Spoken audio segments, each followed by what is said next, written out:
Alex Sager, The Forgotten Soldier, Part 3, Chapter 9.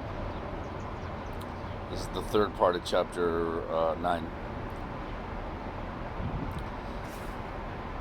The back of the soldier in front of me filled me with pity and respect and even exasperation. I felt like hitting him until he fell, so that he would be on a level with the war. But if that man fell, there would be another right after him, and then thousands more after that. Thousands of hunchbacks swollen by acid fog. Russia is still full of backs like that. The hunched backs of men who have forgotten how to dream, and it will take more toil and war too before they all have been toppled. The roar of the guns was growing louder, like the noise of an oncoming train. And there was the sound of machine guns too, although we still couldn't see anything.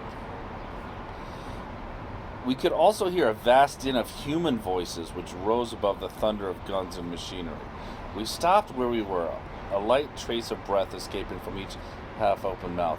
I looked for some explanation on the filthy faces of my companions, but their expressions were as bewildered as my own, which had probably not changed much since I had begun to try to lose myself in memories.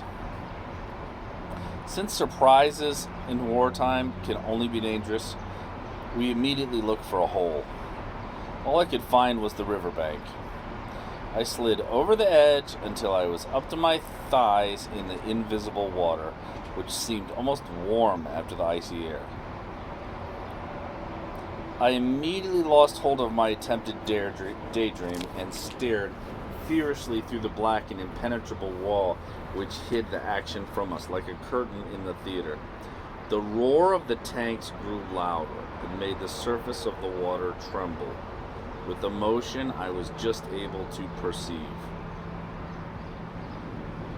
When danger finally comes, after hours of harassing fear, it is almost like a liberation. At least one knows what the confrontation will be, and if the danger is terrible, one knows that at least it will be soon over. But when danger continues indefinitely, it becomes unbearable, and even a burst of tears is no release. After hours and then days of danger, as at Belgorod, one collapsed into unbearable madness, and a crisis of nerves and tears is only the beginning. Finally, one vomits and collapses, entirely brutalized and inert, as if death had already won.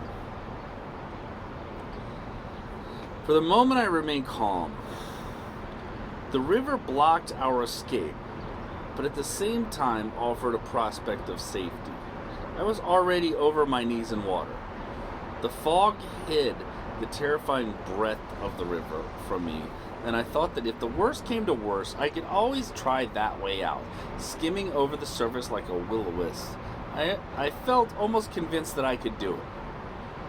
Then we saw lights, and heard explosions like grenades, and crackling sounds accompanied by little points of light. 5 or 6 gasping soldiers splashed into the water beside me. It's those dumb bastards in the artillery who brought Ivan here. Terrifying screams drowned the sound of engines. Screams so prolonged and horrible that my blood froze, and the water around my legs seemed even colder than before. Mein Gott! Someone murmured in the darkness beside me. We heard the sounds of gunfire and explosions coming closer, punctuated by blood-curdling screams. Men suddenly plunged out of the pale, enveloping cotton and disappeared like ghosts into the black water. From the sounds of splashing, we guessed they were trying to swim.